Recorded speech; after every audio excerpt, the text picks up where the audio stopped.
Good evening and welcome back to our viewers. Thank you for joining Joy and I this evening for our last show in a 6-part series on COVID-19 and mental health. My name is Lara Melashenko, and I'm a professional learner, educator, and follower of Jesus. And Joy is a mental health therapist with 25 years experience working with clients who are hurting and seeking change. Joy holds a Master's of Science in Marital and Family Counseling or Therapy from Loma Linda University and has specialized training in a vast array of modalities, including cognitive behavioral therapy, the Nedley Depression and Anxiety Recovery Program, Optimize Your Brain, and many more. We're thrilled to bring you this evening a program on the incredible frontal lobe, proper care and feeding of our frontal lobe. Before we get started, Joy, I understand that this week has been very difficult for you and many, many members of our Calgary Adventist community, the passing of a dear friend. Would you like to share about this friend and then just open us with a word of prayer? Sure. Thank you very much, Lara. Yes. I'd like to open our presentation this evening by including a dedication to a dear friend. My longtime friend Betty passed away this week, and she was a friend of many of us in this area. Many people knew Betty and her wonderful ways and her character, and she had an avid interest in health and healthy living and was a truly caring and compassionate person. She will be deeply missed, and so this evening we would like to dedicate our program to her. So as we open this evening, please bow your heads with me. Our dear Heavenly Father, I just want to thank you for the opportunity we have to come together again. I just ask that you would bless our time together and help us to understand the information that you have given us to present this evening. I just want to pray a special blessing upon Betty's family and her husband DJ and those that are mourning her death. Please bring them comfort in this difficult time. And I ask all these things in Jesus' name. Amen. Amen. So Joy, over the past few weeks, as you've talked to us about the importance of the frontal lobe, I did a little bit of prep just looking today online for just the frontal lobe games. You've mentioned before that there's some things that you can do to keep your frontal lobe healthy. And so I was looking around and I came across this article called Exercise for Your Prefrontal Cortex, found on a website called Heart and Mind Online. And they actually shared some silly ideas. And these ideas are for both kids and adults. I mean, I have to admit, as I read some of them, I thought, this is too silly for me. I don't have time for silliness. Do you, Joy? Not usually. But you know, in this article, I read that researchers are encouraging us to be silly and to play, actually. Mm-hmm. And the play is actually very positive for our brains, according to this article. So I just wanted to share a couple games just to get you in the mood for tonight's presentation, everybody. The first one is play a make-believe game. Now that seems a little bit strange, but actually, because when was the last time you dressed up, Joy? And played an imagination game? That is a good question. Wow. It's been a long time. We don't let ourselves do that, right? No. Another is tell a crazy and positive future story to somebody. What they say about this positive play and this dreaming is that optimism is associated with rising levels of dopamine. And you've talked about dopamine before. Mm-hmm. Dopamine is, of course, our body's natural pleasure drug. Another is to learn to juggle, play puzzles, create silly sentences, acronyms, or cartoons to help remember things. That improves your working memory and your frontal lobe. Tell a riddle, a joke, or a pun. My father is just always crazy on these, but I guess that helps his frontal lobe. Move your body to music with sports, dance, theater, martial arts.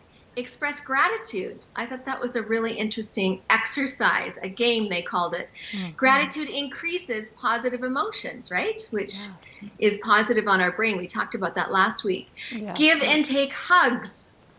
Gentle physical touch has a calming effect on our brain. In fact, it's the oxytocin that's released that actually suppresses the cortisol in our body, which is our stress drug. So those are some great ideas to keep our frontal lobe growing. So go play some funny, silly games this weekend. If you don't have kids, find a friend. It's no wonder, I think, Jesus said to his disciples, truly I tell you, unless you change and become like a little child, you will never enter the kingdom of heaven. He wanted our brains to be healthy, right, Joy? Yes, and even during, I think that's one of the challenges during COVID right now, is especially with the physical touch and not being able to socialize, with the playgrounds being closed down. That's been really hard on people. So as we've been slowly opening up, I'm thinking that that's going to be of a huge benefit to people. And yeah, because we need that so badly. It's the simple pleasures, it's the little things that make so much difference. It is. And I once read an article that said that if you're hugging somebody, to get the maximum benefits, do you know how long you have to stay hugging? No. 20 seconds. Wow, who does that? I don't know. Well, I've actually been counting down when I hug my husband. Wait. So anyways, I understand that you're going to start us off with sharing some awesome recipes from your friend Patty again. And if you're like last week's no tuna salad, then we're going to be in for a treat. So let's get our frontal lobe going. All right. Thank you so much, Lara. So we'll just turn to our slideshow now. And once again, I do need to do a couple disclaimers that I'm required to do as a professional. These presentations are health education seminars and are not to be construed or interpreted as professional therapy or to be considered as mental health treatment in place of therapy. If you or someone that you know is experiencing mental health challenges, especially during now with the COVID situation, please seek a health professional for help with these issues. I'm also asking, other than the TV Bible Light, that no video or audio recording is allowed of these presentations. The presentations I am sharing is not in my capacity as a provisional psychologist. It is presented as a fellow Christian, and I am gleaning from my professional work to provide examples and theoretical evidence-based information. Just to give you a rough outline, we are going to start with some brain health, and we're going to focus on nutrition and another recipe from my dear friend Patty. We're going to go into a review of the amazing brain. We're going to focus then on our incredible frontal lobe, and then we're going to go into the proper care and feeding of that frontal lobe, and we're going to end with some encouragement and hope. So once again, here's a photo of my dear friend Patty Houteling, who hails from California. She enjoys creating healthy food that is appetizing, creative, and delicious. And for us today, she has given us a really delightful, another wonderful little summer dish called tofu curry salad. And I'm just going to read through the recipe with you. If you want to grab a pen and write some of this down. And this is really, we chose this. I talked to Patty about some of the things that the brain needs, especially our frontal lobe, and I'm going to explain that at the end. It starts with 1 carton of firm tofu drained and crumbled, 2 stalks of celery diced, 2 cups of apples diced, 3/4 cup of chopped pecans, 1/2 cup of raisins, 1 cup of no oil mayonnaise, and that recipe will be on the next slide. 1/2 teaspoon of salt, 1/2 cup of red onion diced, and this is optional. Gently mix all of the above in a large bowl and refrigerate for a few hours before serving. One thing I want to point out is that the first ingredient is tofu. And interesting thing, you can do a lot of things with the tofu because it'll absorb usually whatever it's around. It's kind of a bit of a sponge. And it's an excellent plant protein source. Soy products are also very rich sources of tryptophan, and tryptophan enables the production of serotonin. Tryptophan is an amino acid that is important for the production of the serotonin in the body, which is your awake chemical. It is opposite to melatonin, which is the sleep chemical. It is also key to brain function and has a role in healthy sleep. In other words, it helps to keep that melatonin-serotonin balance. People cannot make tryptophan in their bodies, so they must obtain it from their diet. And I attained that from some 2018 information from Medical News Today. So as the next part of the recipe is the no oil mayonnaise, and that is, you soak 1 cup of raw cashew pieces for 6 hours or overnight. You drain and rinse it. Add the following to a blender: the cup of raw cashews that you have soaked, 2 tablespoons of water, 2 teaspoons of apple cider vinegar, 2 tablespoons of lemon juice, 2 teaspoons of honey mustard, 1 teaspoon of garlic powder, 1 teaspoon of onion powder, half a teaspoon of salt, and 1 package of silken tofu. And so you blend these all till smooth, you pour into a container and refrigerate overnight. The substance will thicken and can be used in sandwiches, salads, or on baked potatoes, anywhere that you would use mayonnaise or other types of spreads of that nature. So I hope that you enjoy that. It'll be a heart and brain healthy recipe for you all to try as we head into summer here. That sauce looks delicious. You can probably put that on a bunch of different things too, right? Oh yeah, yeah. Yeah, I think, and you know, you could probably, as I was reading that and she sent it to me, I thought, wow, you know, you could add like garlic and dill and you could make like all kinds of stuff out of that. Yeah. So it's the cashew that serves as kind of the milky substance, right? Yes. Like when it's blended up, yeah. Yeah, and it thickens fantastic. It's just really, really neat. And it's a heart healthy as well as healthy for the brain. Yeah. So it kind of is a catch-all there. Yeah, it's really quite neat. So we will now launch into the, we're going to just do a brief review of our incredible brain. Your 2.5 to 3 pound brain has 100 billion nerve cells, thousands of different types of neurons. One neuron will make connections with thousands of other neurons. Some of the more complex cells will communicate with up to 200,000 other cells. And conservative estimates have it that there are 100 trillion synapses, and this is the gaps between the cells I'm going to show you in the next slide. And this is where those cells communicate. So those gaps or synapses, you've got over 100 trillion of those, and in fact some recent research is stating that it may be up to 10 times more than that. So your brain is an extremely busy place. It's complicated. We rely on it for absolutely everything. And down at the microcellular level, here's what we've got. So when you've got the brain cell on the left transmitting a message to the brain cell on the right, the effectiveness of that communication is really, really important. So having our different neurotransmitters working well is extremely important, and there's a lot of things that we can do to improve that and to keep it going. So even when we talked about the frontal lobe as a whole, it even goes down to that level, is to the importance of having that function well. So taking a brief look at a general overview of the brain and where things kind of fit together. At the front, as you can see there on the left, is your frontal lobe. This is, we're going to of course delve into that more this evening. It has your executive functions like critical thinking, judgment, thinking and planning, organizing, problem solving, emotions, behavioral control, personality. It's just really, really a higher level of functioning. Behind that is your motor cortex, which is responsible for assisting with movement.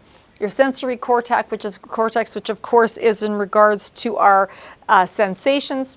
The parietal lobe, which is regarding and responsible for perception, making sense of the world, arithmetic and spelling. The occipital lobe is at the back. That is responsible for our vision. Sometimes if people have experienced a blow to the back of the head, that's why their vision might be blurry, or they might experience issues there. The medulla oblongata is your breathing, heart, and respiration. It is what connects the brain to the rest of the body. It's very critical. Your temporal lobe, of course, is memory, understanding, and language.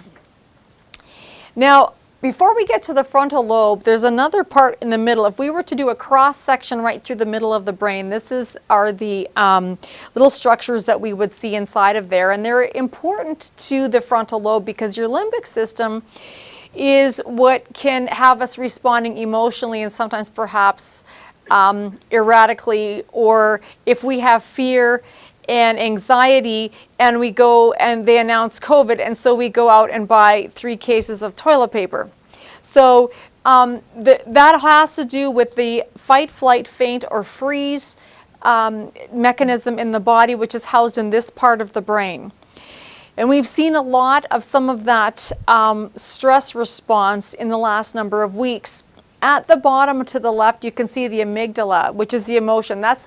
This part is designed to keep us safe. It's designed so that we would it would protect ourselves. So if a bear is chasing you, automatically there's a good reason to be activated and do something about that. But if there's no potential harm or danger around you at that time, and in a previous program we talked about this, so if you'd like to go back and look at it, we went into that a little bit more. The bottom line is that when that amygdala starts to fire, how we respond is recorded in the memory on the hippocampus, and it's called the memory conversion. So it basically tries to help us make sense. What can happen, though, is that if we have a similar sensation or trigger later on that isn't even related, or there's no even potential danger, the hippocampus has recorded in its memory to respond in a certain way. So we may not always have the appropriate responses at the time, just simply because we're going based on memory, because we know we feel something, like we know that we sense something. But it's about engaging. So what we're going to talk about is how we engage the frontal lobe, that critical thinking, the logical piece, to help to prevent us from making some of those snap, impulsive decisions. So the limbic system, of course, has its usefulness, and it supports various functions like epinephrine, which is one of our neurotransmitters, emotion, behavior, motivation, our long-term memory, and our olfaction. So a lot of times that stands for your smell. So a lot of people have memories associated with certain smells. I was just talking with someone the other day who was telling me that they had lost someone close to them, and shortly after their grandmother died, they were in a place where someone was wearing the same perfume as their grandmother, and they instantly teared up because of the memory that that smell brought to them. So it's a very, very powerful sense. Your limbic system houses the emotional life, and of course we want to be able to keep that in check, because emotions can come like waves, and we can respond in all kinds of ways to them, but we want to be able to ensure that we're not having a $100 response to a $10 situation. And because of then, of course, the final point there is that it's the formation of our memories, and then what happens when we set those pathways in the brain, we might respond the same way all the time, even if it's not necessarily relevant. So launching into our incredible frontal lobe. So this is a really high functioning part of our brain. And the description we can see from the slide there is that the frontal lobe is considered the emotional control center and the home of our personality, which is true, because how we do things and how we do some of those higher functions certainly relate to that. But it's more complex than that. It houses the reasoning, our planning, language, long-term memory, impulse control, so keeping that amygdala and hippocampus and our limbic system in check. Problem solving, if we run into a difficulty, how are we going to manage our way out of that? Emotions, judgment, motor function, initiation. In other words, that's part of our motivational piece is housed there. Our social and sexual behavior. And some other aspects that are not listed in this list is it also houses our spirituality, empathy, and it is the seat to our emotional intelligence, which we did a 2-part series on emotional intelligence. So it's really critical for being able to to function well in that way. And the emotional intelligence piece also they kind of work together. It's kind of reciprocal, because if you're taking care of your frontal lobe, chances are you're going to have a higher EQ, and vice versa. Now, Lara, you were talking before about the dopamine, and this is really, really important. The frontal lobe contains the majority of our dopamine-sensitive neurons in our cerebral cortex. So this is, of course, related to reward, attention, short-term memory tasks, planning, and motivation.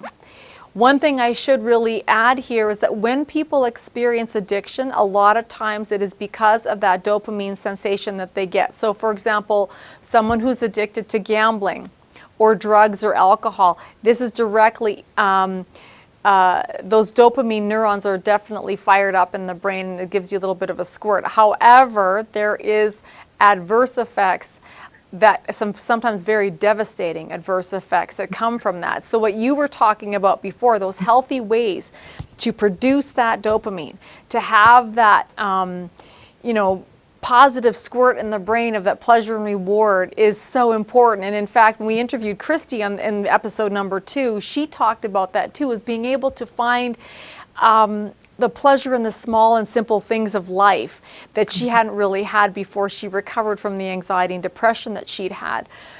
And going back to the slide, the second point here is that the frontal lobe plays a very large role in our voluntary movement, and it regulates activities like walking.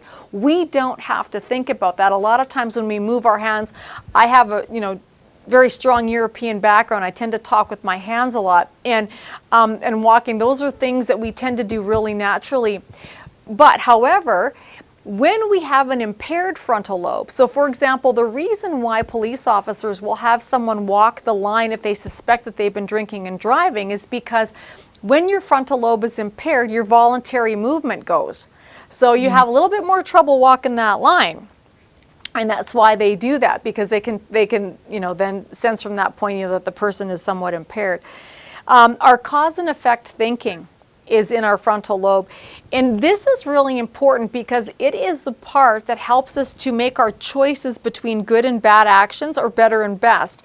This is also known as our conscience. And what's really interesting is that that ability to sense that has a lot to do with our emotional intelligence too. So for example, why do we feel that we need to act differently in one situation versus another? How do we know how to behave around certain people? Well, that is a frontal lobe function. For example, as a professional, I behave differently with my clients and my patients than I do when I take some time to get some dopamine enhancing activity with my friends and have some humor and maybe do a dress up game, right? So I have to implement that on one of our next get-togethers. Right. And the other key thing about it is that the frontal lobe is also supposed to override and suppress socially unacceptable responses. So for some individuals that, sometimes you might hear after the Christmas party, some of our corporate Christmas parties where somebody did what they might call a career-ending move, it's often because they were impaired and they did things they probably shouldn't have done. And they regret it later, like the next morning their spouse is saying, do you know what you did last night? Really? And so it's really important that we take care of that frontal lobe because it's essential for us to be functioning at the highest level possible as a human being.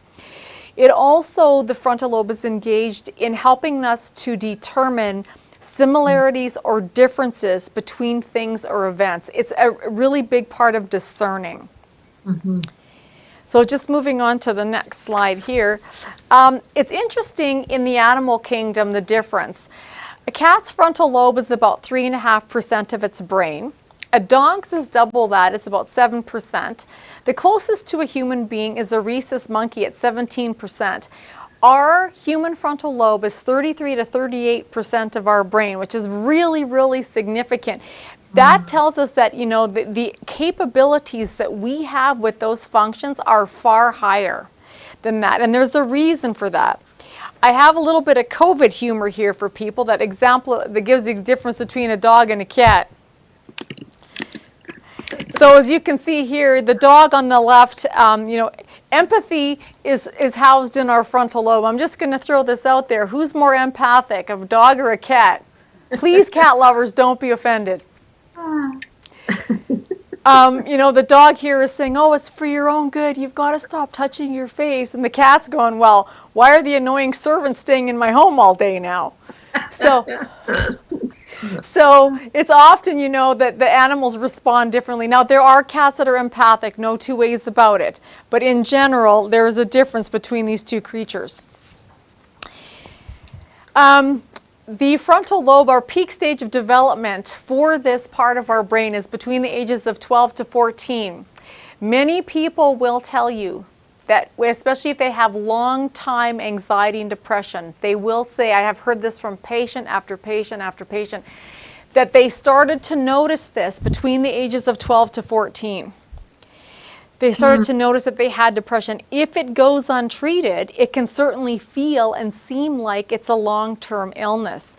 This developed till between the ages of 25 to 30. And so that critical time between those ages is so important for how we develop our critical thinking.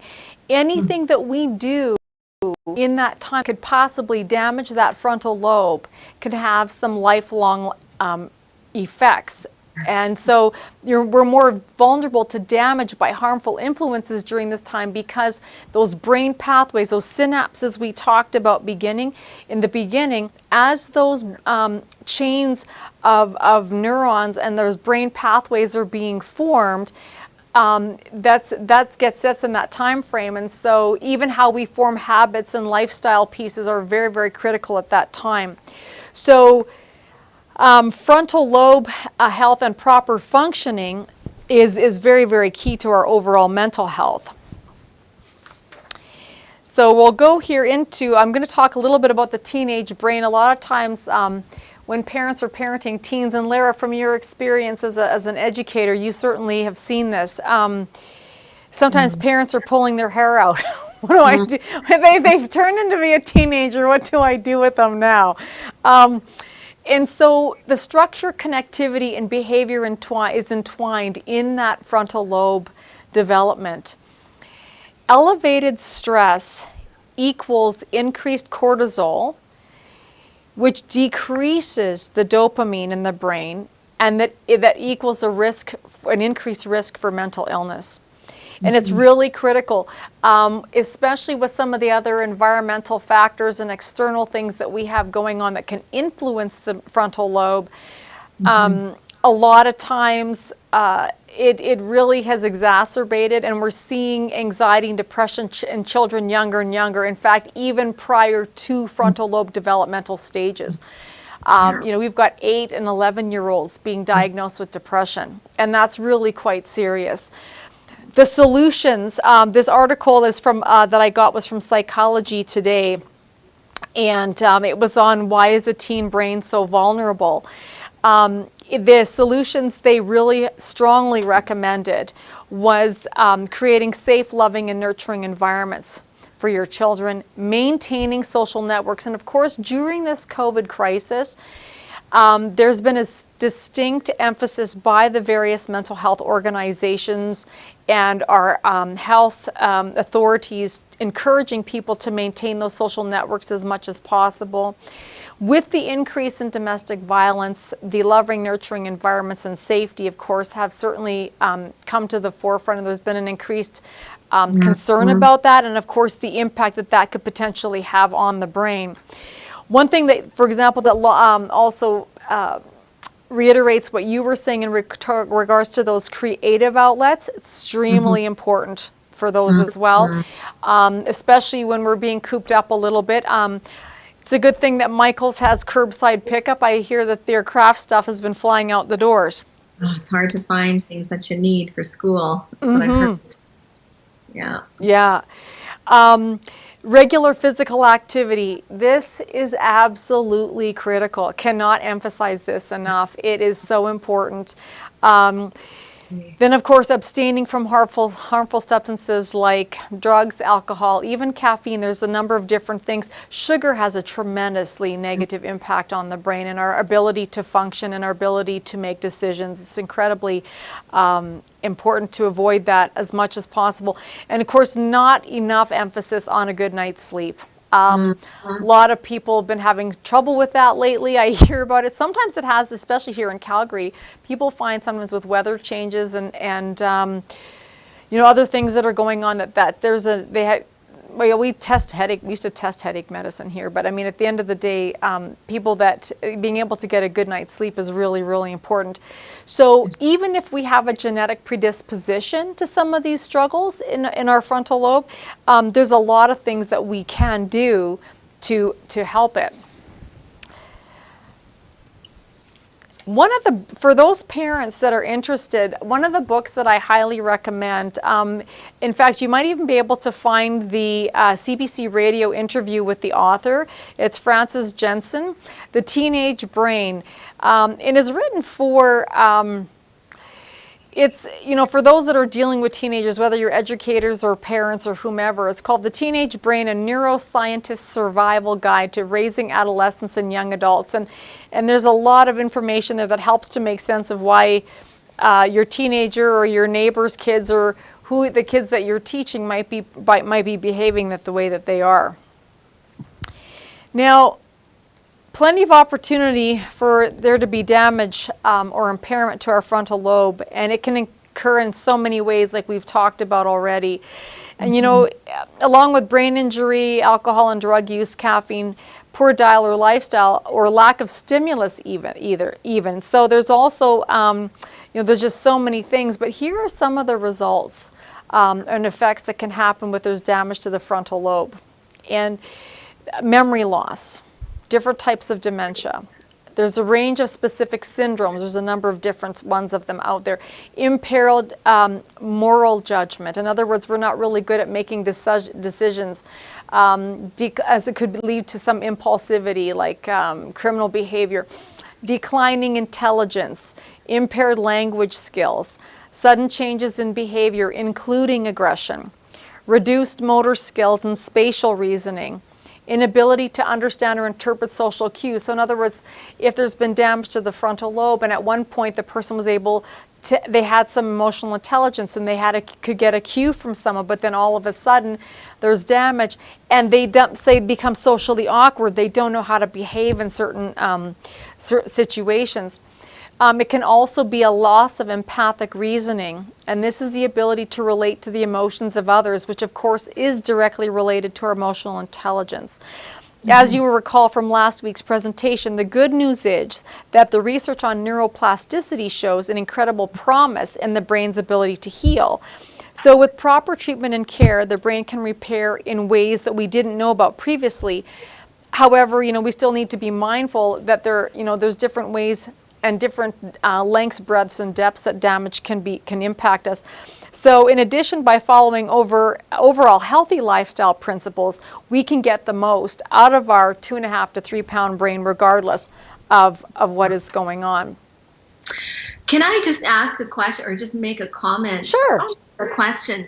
There's a lot of research that's being done and has been done, and you're going to share something that's really important in terms of our understanding of what the frontal lobe does. But some of the subtle damage that happens to our frontal lobe or depravity that results in a lack of full development of the frontal lobe, that's of interest to me. For instance, what does the long-term impact of sugar or too much electronic screen time or a lack of sleep in adolescents or children when they're growing up, what impact does that have on the frontal lobe developing to its full potential? I think that's a question that still is in my mind. Because if we could understand as parents and educators just how those subtle deprivations in the brain can lead to a loss of frontal lobe function, that could be helpful. Mm-hmm. Yeah, that's really, really important. And because each person is different, we know generalities about how different the things that you've mentioned can do that. So for example, we know that extensive exposure to screens has multiple different impacts on people. It can be the rapid frame of reference changes. When you and I had worked on a project together, there was a whole series that I did on the impact of media in the brain and development. And what we know from that is, for those of you that may be taking notes, TV Smarter is an excellent website that has all kinds of information that could assist you in making some of those choices for your kids, because it can impact creativity. In other words, if kids are not getting outside, they're not exploring their environment, they're not doing other things, that does not help the frontal lobe develop. The other thing is that It also doesn't help them to engage if they're not socially engaged with other children. It doesn't help them to be able to develop interpersonal skills. There's just so many ways that it impairs it, and it's very limiting. So being able to have a wide variety of activities for kids, preferably outdoors, interacting with people, interacting with nature is so important. Breathing in the fresh air. If they're in school for several hours a day, it's really important that when they're not there, they breathe in some of that fresh air that helps with the brain function as well. If we are going through a drive-through, we're not eating the best of foods, how does the brain even operate? It just can't. Like things like omega-3s or the tryptophan we got from the recipe from Patty with the tofu, those kinds of things are really important because eating fresh fruits and vegetables, eating a balanced diet is certainly going to help prevent some frontal lobe damage. Just seems like we've created as a society a perfect storm for kids, and the mental health challenges that we're seeing with younger and younger kids it has to be related to not just the trauma and the changes in society and but the actual development of the frontal lobe. So, yeah. An environment where they're not sleeping well, they're eating high sugar diets, they're a lot of screen time, a lot of sitting, lack of exercise. To me, where I saw the worst impact or some of the worst impacts was in the school in a learning capacity, that their brains just aren't available to learn because they're in such a heightened state of alert, emotional exhaustion. There's it's complex, right? But hopefully the research will keep emerging to help us understand how critical some of these things are that we've known for years, but perhaps is being lost in our culture. Yes, and I'm really glad that you pointed that out because I first saw some of the effects of this over 20 years ago when I was working with at-risk teens. And what we were seeing at that point, we had kids that were in a program, and the addiction to the video games at that time, which of course are not nearly at the sophisticated level that they are now, but at that time, the motivation for their behavior was just enough to get them to the level where they were permitted to play the game. Then they didn't care. They fed that addiction, they fed that need, and the reason why that causes impairment in the frontal lobe is because what we know about screen reference changes is that, and when I refer to that, it's like how many times that the screen changes in a matter of seconds. We know that because the brain, that frontal lobe has to be logical. It has to have, be able to make sense of things. If it can't do that, it starts to shut down within 90 seconds to 3 minutes. And what that means is that if, for example, a kid that's gaming several hours a day, or they're watching television, or they're not getting out in the world, all of this stuff that's going into the brain is impacting them emotionally, but the critical part of the brain is shut down. So they're not really absorbing and sorting through what they're doing, what they're being exposed to. And it's really, it really impairs that frontal lobe development. Well, can you remind me what the name of that book is? Dr. Victoria Dunkley. Yes. What was the name of the book? Yeah, she. It's. I know. Yeah, it's something your child's brain. It's. Anyways, I think that's a critical book. Yeah. You presented that at my school, and I know that some of the parents that I dealt with, they loved it. They read it, and I myself have it. It's in a box in Ontario somewhere. But yeah, you know what? I recommend it to parents very frequently. I've had a lot of very positive response. It's something like resetting your child's brain. I can get that and maybe put it on the website later. But I don't have it in front of me right now. But her work, resetting your child's brain. Because she does she has people do a media fast and do a recharging of the child's brain, and of course I can't remember it right now, but it's probably one of the best works that I've ever seen. And her Dr. Victoria Dunkley, Dunkley, Reset your child's brain. Thank you, Lara. I can't figure out. There you go. Okay, just hold it right there. So for those of you who are interested, this is an absolutely critical book to end meltdown, raise guidelines. Yeah, so what happens is when people, when parents and educators observe that their kid cannot regulate and they go into a temper tantrum, they have meltdowns, the reason for that is that the brain becomes scrambled. They do not have the developmental processes in place to properly make sense, and so they melt down. And the addiction to, I hear it, to these devices is so strong. I hear it from grandparents, I hear it from parents, that I can't get that iPad out of my kid's hand. Well, that's why. And so, yes, you're going to end up with some really irritable kids for a while, but the positive impact on their brains will be worth it. And so, yeah, I would encourage anyone who's wanting to reset their child's brain to just definitely look into that. Yeah. Thank you. You're welcome. You know, it's a real problem when we see so much of it. And one of the things, you may remember this, and I will just throw this out to our audience. Not only kids get dysregulated by our devices, so do adults. So I'm just going to have everyone think about this. What happens for you when you realize that you have left your cell phone at home? And what did we do 50 years ago? Now you feel completely naked now, right? I have nothing. I have nothing. Yeah. I can't think. Because we can't live without our handheld computer. And so my point in saying that is, jokes aside, you know, it's also important for adults to take a sabbatical, especially if some of you are on the computer screen all day. It's really important to help reset that frontal lobe. Get out in nature, do some exercise. It's for those of you with sedentary jobs, even more so. I cannot stress it enough. The importance of doing that and making sure that that diet is high in omega-3s and tryptophan and just really healthy and clean, because you need all that you can to keep working and keep going.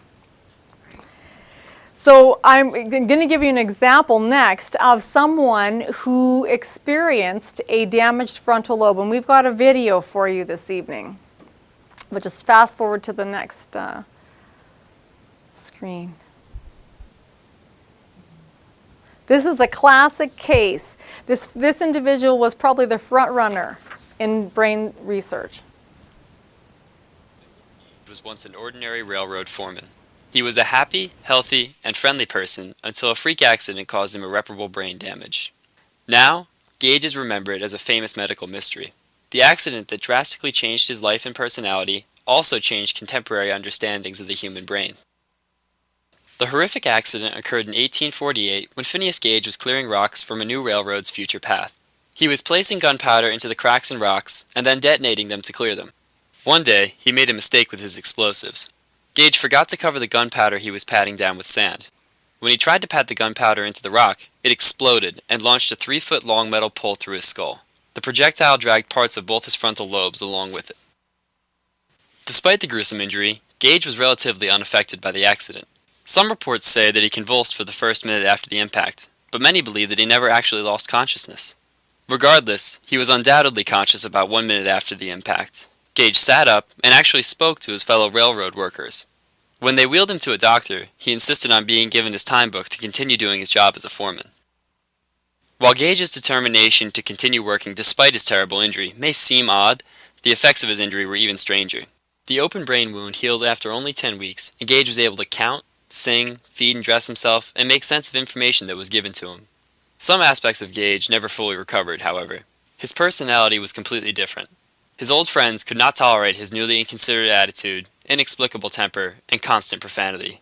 Soon, he was fired from his job for being nasty to co-workers, people who he had worked well with just 10 weeks before.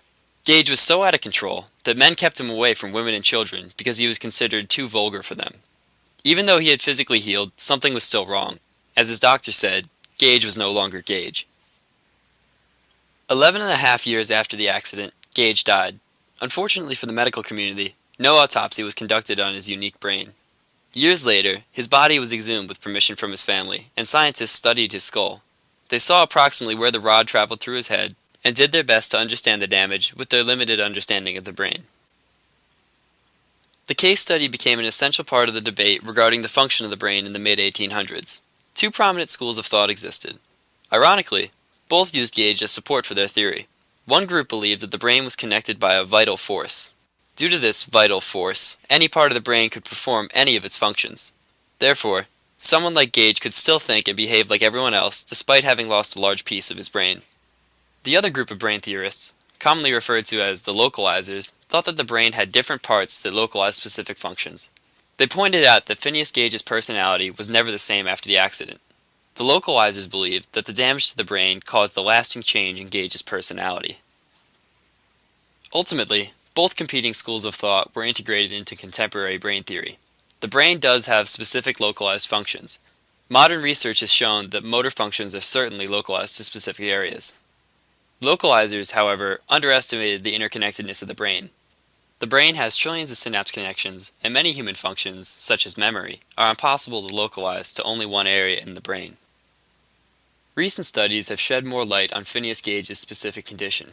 Damage to the frontal lobes has been shown to cause behavior spontaneity. Patients with frontal lobe damage often have difficulty interpreting information from their environments, taking risks, and complying with the rules. Especially with injuries that damage both lobes, a person's personality is often drastically altered. These recent studies help explain the effects of Phineas Gage's injury. Still, scientists wish to better understand Gage's disorder and the underlying brain science that could explain it.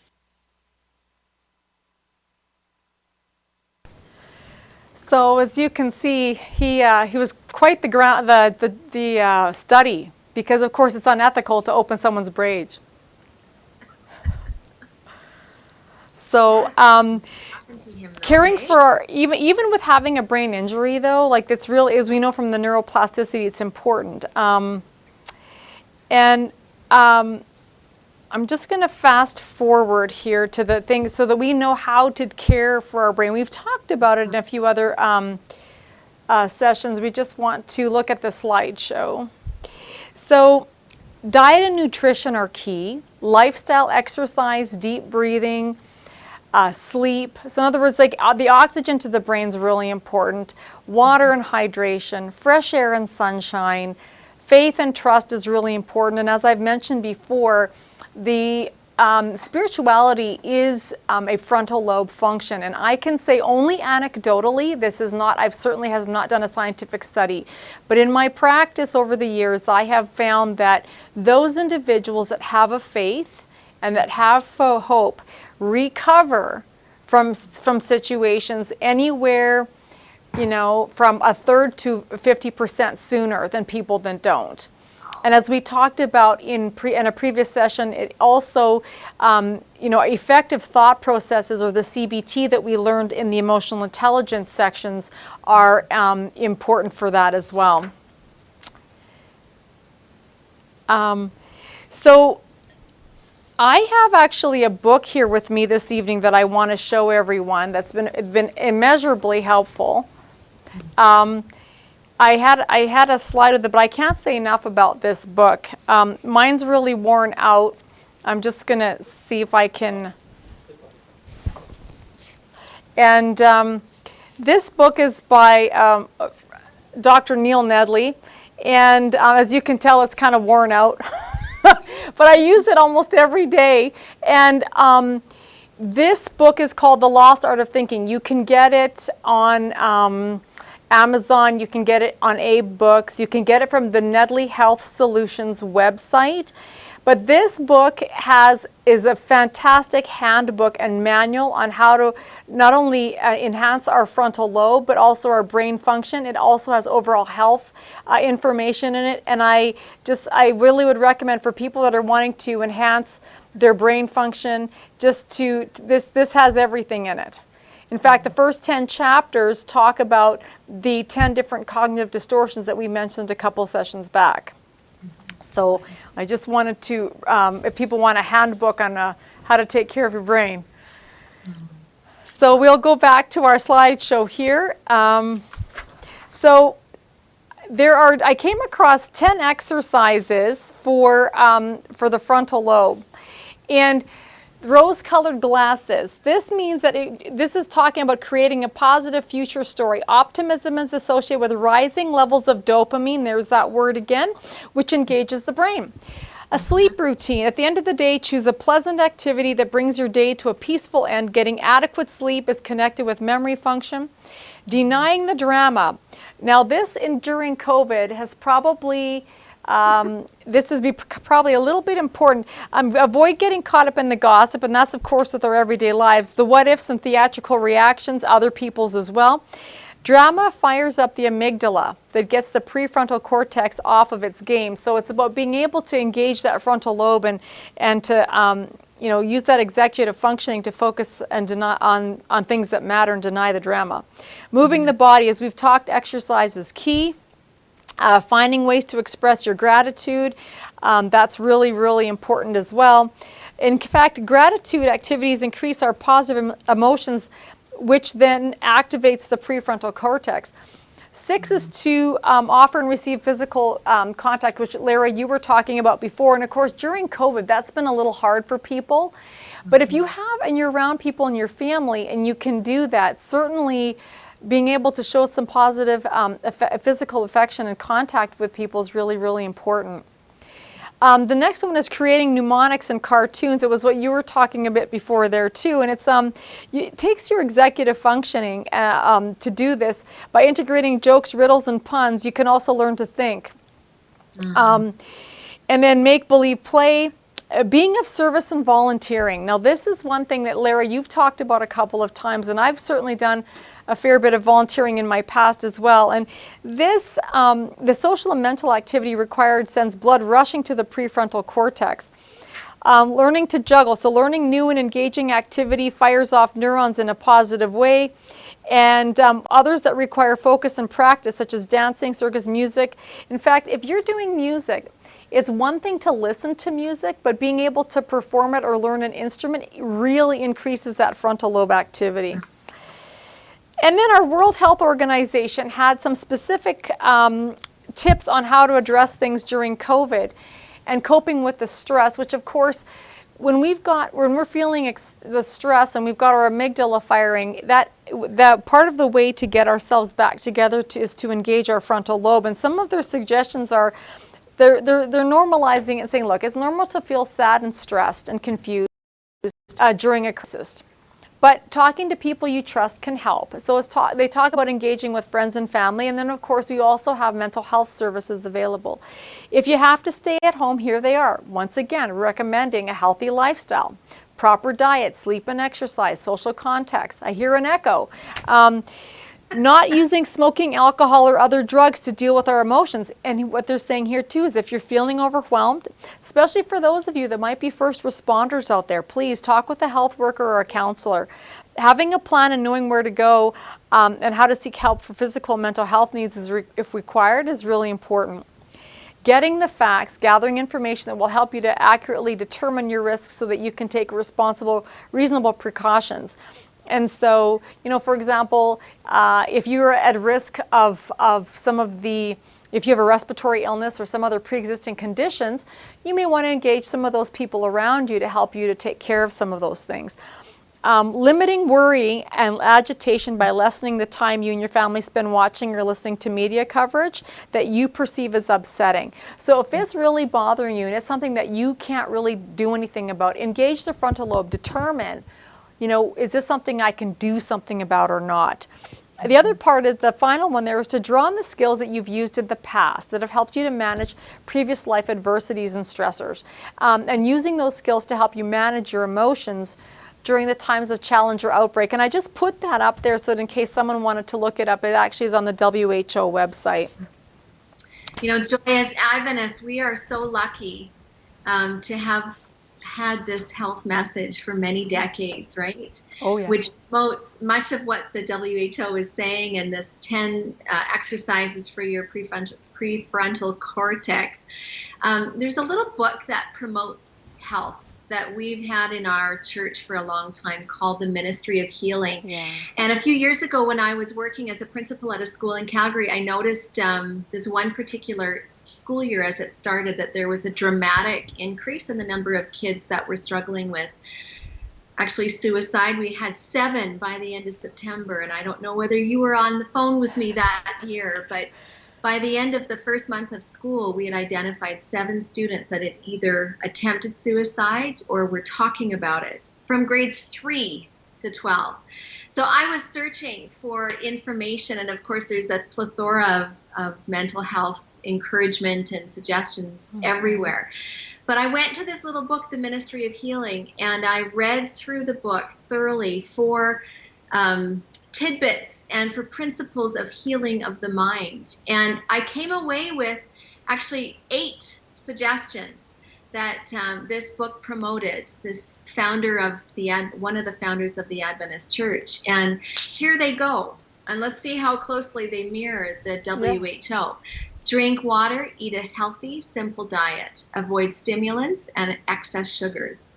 Number 2, exercise in the open air if you can. Number 3, get proper sleep. Number 4, spend time in nature. Nature is God's physician. Number 5, embrace your power to choose how you think. Choose to focus on the positive. And she says in this book, we are in a world of suffering. Let us look away from the dark picture to the benefits which God has given on your pathway, and beyond these to the unseen and eternal hope that we have. Number 6, practice gratitude and praise. Nothing tends to promote health of the body and of the soul than does a spirit of gratitude and praise. Number 7, serve others. Isaiah 58 says, good deeds are twice a blessing, benefiting both the giver and the receiver of the kindness. And number 8, talk to God and trust him. Stop focusing on self and look to Jesus. I just find that just so comforting and interesting that God has a plan, and he's trying to communicate this plan of healthy living and healthy brain in many different ways. And many years ago, Ellen White made some of these very same predictions that we're seeing, and some suggestions that we're now seeing elsewhere. Yes, and it just confirms things that we already know. And Yeah, so right. then the question, of course, is then, we just need to do it. And some people might be struggling because you might be in a rut. You might be really struggling right now. And so we want to close with some words of encouragement for you. Can I give a Yes. little testimony? Please. I have been a coffee drinker for most of my adult life. And just a cup a day is usually what I do because I love getting up and having a routine. But it was actually in 2009 that I developed some problems with my stomach. I used to have a problem with an ulcer. And every so often I would have a terrible reaction with this caffeine. And so many times I've come on and off based on how my stomach feels. And I have felt convicted to stop coffee for a long time because it's not good for my stomach and actually my brain either. But anyways, 2 weeks ago, it was actually doing this show. You had mentioned something on a show about caffeine. And once again, I was struggling with a stomach issue. And so I determined I'm going to just try. I'm going to try again. It's 2 weeks today that I have been off of caffeine. I enjoy a cup of coffee in the morning, but it's decaf. And anyways, I just think I feel clear. Just healthier, period. My stomach is better. And so just a short little testimony of just making a choice and doing something small. It was actually quite small for me because I only drink a cup a day. If I drank 5 or 6, that might be a different matter. But anyways, Praise God. Like you just said, we just have to do it. We just have to, with his strength and encouragement, just do what's right for us, for our bodies. Lara, thank you so much for being so transparent and for sharing that, because I am sure we have a lot of people listening right now that go through that. And I have had patients. Some were doing similar to you. Some I've had doing up to 10 to 12 cups a day. And when and they're wondering why they're anxious. Well, that central nervous system can't handle that. It's too much, and it impacts brain function. So I want to thank you for inspiring and sharing your own story. Think about, like you said, if you were using more, how much more would you be impacted? And so congratulations. I want to encourage you to keep at it. I've Yay. done this before, so. That's great. I've never really been a big coffee drinker because I had suffered from an autoimmune illness for a number of years, and it just really impacted me. So that wasn't really a big thing. But our frontal lobe's important, and there's things we need to. We all have room. One thing I will quote Dr. Nedley is that he says that the biggest room in the world is the room for improvement. So I want to now encourage you with some final words. We've got a little poem here on the frontal lobe.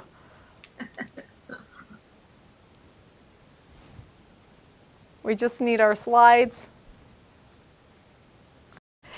This is entitled Frontal Lobe by Gabby Anderson. You use your frontal lobe every day for deciding on what you can say. From eating to drinking to learning and thinking, do not let it stray very far away. Mm-hmm. Simple but profound. Mm-hmm. Here's some from the Bible. Proverbs 29:11 says, a fool vents all his feelings. I'm thinking limbic system, no filter. But a wise man holds them back. So that's frontal lobe activity. Mm-hmm. And certainly the emotional intelligence we talked about previously. I didn't want that one. Here's a guide to how to choose what you want to expose your brain to enhance frontal lobe. This is in Philippians 4:8. And it says, finally, brethren, so that means all of us. Whatever things are true, whatever things are noble, whatever things are just, whatever things are pure, whatever things are lovely, whatever things are of a good report, if there is any virtue in it, if there is anything praiseworthy, meditate on these things. Those principles in and of themselves will enable us to have the frontal lobe engagement that we need. For example, if the news is not of a good report and it's causing you stress here during COVID, there are other things to focus on. Mm-hmm. That's awesome. And 2 Timothy 1:7 says, for God has not given us a spirit of fear, like many are still experiencing right now, but of power and of love and of a sound mind. That sound mind is going to come from engaging that frontal lobe of the brain. Psalm 139:14 states, I will praise thee, for I am fearfully and wonderfully made. That praising, whether it's singing or saying things, it actually enhances the frontal lobe of the brain, recognizing how incredible our brain is and how intricately we've been designed and created in God's image. And then, of course, when we're looking at changing some of those habits we talked about before, Philippians 4:13 states, I can do all things through Christ who strengthens me. So, even during COVID, if we can't be around all of our support systems to help us, we certainly can rely on God to give us the hand and to, create those situations or to help us to attain the supports that we need to help our frontal lobe. That's right. Well, Joy, this is the time that we've come to the end. And I wanted to mention that we did have a couple people that wrote in, but one in particular I think we must share. This is from your friend Patty.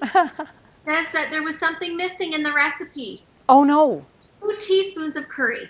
So she must like the spice. I like the spice too. Thank her very much for that. Yes, so folks, add that 2 teaspoons of curry. 2 teaspoons of curry. Joy, this has been an awesome series of programs over the last 6 weeks, staying healthy mentally healthy during the quarantine phase of our pandemic. It's long from over. I want to thank you sincerely on behalf of Bible, Radio Light, and our listeners for sharing your passion and expertise and your solid foundation of trust in Jesus as you presented all of these important topics. It is our prayer this evening that you, our viewers, would sense the nearness of God in your journey, and he would continue to bring you light and encouragement during these days ahead. Don't forget that he's with you. He is the creator of your mind, your soul, and your heart, and He alone can bring you peace and freedom from your fears. You are fearfully and wonderfully made. Don't forget. And God's given you a power and of love and of sound mind, not a mind of fear. Let's pray. Father, we just want to thank you for the brains that you've given us. We thank you for the gift of life. We don't take for granted in this time of difficulty and pain and loss that you have given us life. We think about Betty and her husband and all of the members of the community that love her. We just loved her. We just pray that you would be with them as they say goodbye to her this weekend. And Father, we just think about all of the viewers that have been with us and the challenges and struggles and joys that they have in their lives. May they just look to you. May we continue to hold your hand as we journey forward. Thank you for promising that we can do all things through you who gives us strength. Amen. Amen. Thank you, Joy. Thank you, Bob. Thank you, everybody. Have a great weekend. And thank you, Lara, so much for hosting. Goodbye, You everyone. bet. Good night.